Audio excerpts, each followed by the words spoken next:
ತಲೆ ಸವರಿ ಹಣೆಗೆ ಮುತ್ತಿಡೋನು ಪ್ರೇಮಿ, ತೊಡೆ ಸವರಿ ತುಟಿಗೆ ಮುತ್ತಿಡೋನು ಕಾಮಿ.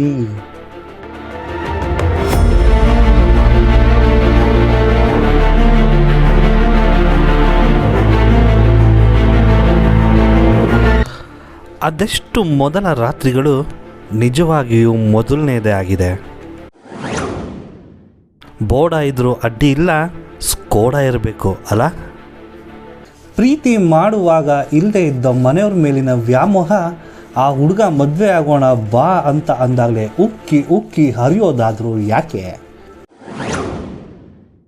ಲಾಡ್ಜ್ ಹಾಗೂ ರೆಸಾರ್ಟ್ ರಿಜಿಸ್ಟ್ರಾರ್ಗಳಲ್ಲಿ ಇರೋ ಇವರ ಚರಿತ್ರೆ ಜಾತಕಗಳಲ್ಲಿ ಕಾಣಿಸಲ್ಲ ಯಾಕೆ? ಅಂಥವರನ್ನು ಕಡ್ಕೊಂಡ್ರೆ ಸೂತಕದ ಛಾಯೆ ಕಟ್ಟಿಟ್ಟ ಬುತ್ತಿ ಜೋಕೆ. ಹನಿ ಟ್ರ್ಯಾಪ್, ಮನಿ ಟ್ರ್ಯಾಪ್ ಕೇಳಿದ್ದೀರಾ? ಲವ್ ಟ್ರ್ಯಾಪ್ ಬಗ್ಗೆ ಏನಾದರೂ ಗೊತ್ತಾ? ಸ್ನೇಹದ ವೇಷದಲ್ಲಿ ಬರೋ ಸುಣ್ಣದ ಕಳ್ಳ ಈ ಪ್ರೀತಿ. ಸುಪ್ರೀಂ ಕೋರ್ಟ್ ವರದಿಯ ಪ್ರಕಾರ ಬರ್ತಾ ಇರೋ ಡಿವೋರ್ಸ್ ಅಪ್ಲಿಕೇಶನ್ಗಳಲ್ಲಿ ಅತಿ ಹೆಚ್ಚು ಇರೋದು ಲವ್ ಮ್ಯಾರೇಜ್ ಆದವರದ್ದೇ.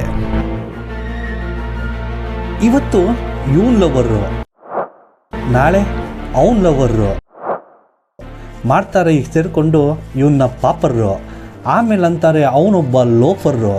ಇಷ್ಟೆಲ್ಲ ಆದಮೇಲೆ ಅಳ್ದು ಸುಡ್ದು ಕಟ್ಕೊಳ್ಳೋದು ಮಾತ್ರ ಕುಬೇರು. Love is a settlement. Settle ಆಗೋಕ್ಕೋಸ್ಕರ ಸೆಟಲ್ ಆಗಿರೋರನ್ನ ಸೆಟ್ ಮಾಡ್ಕೊಳ್ಳೋ ಪ್ರೋಸೆಸ್. ಇತ್ತೀಚೆಗೆ ಸೋಷಿಯಲ್ ಮೀಡಿಯಾದಲ್ಲಿ ಟ್ರೆಂಡ್ ಆಗ್ತಾ ಇರೋ ಸೆಲೆಬ್ರಿಟೀಸ್ಗಳ ಲವ್ ಬ್ರೇಕಪ್, ಮ್ಯಾರೇಜ್ ಬ್ರೇಕಪ್, ಡಿವೋರ್ಸ್ಗಳು, ಇದನ್ನೆಲ್ಲ ಅನಲೈಸ್ ಮಾಡಿ ನಾನು ಹೇಳೋದೇನು ಅಂತ ಗೊತ್ತಾ? ಪಾಸ್.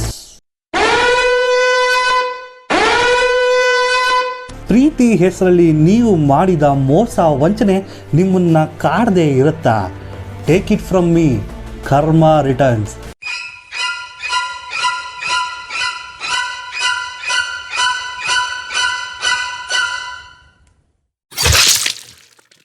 ಪ್ರೀತಿ ನೆಮ್ಮದಿ ಕೊಡಲ್ವಂತೆ.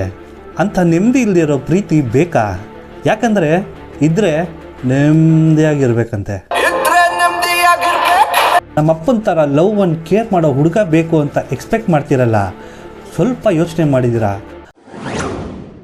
ಎಫೆಕ್ಟಿವ್ ಯುಟಿಲೈಸೇಷನ್ ಆಫ್ ರಿಸೋರ್ಸ್ ಹೋಗಿ ಎಫೆಕ್ಟಿವ್ ಯುಟಿಲೈಸೇಷನ್ ಆಫ್ ರಿಲೇಷನ್ಶಿಪ್ ಆಗೋಗಿದೆ. ಯೂಸ್ ಆ್ಯಂಡ್ ಥ್ರೋ ಆಗಿಬಿಡ್ತೀರಾ, ಹುಷಾರ್. Sanitary warning.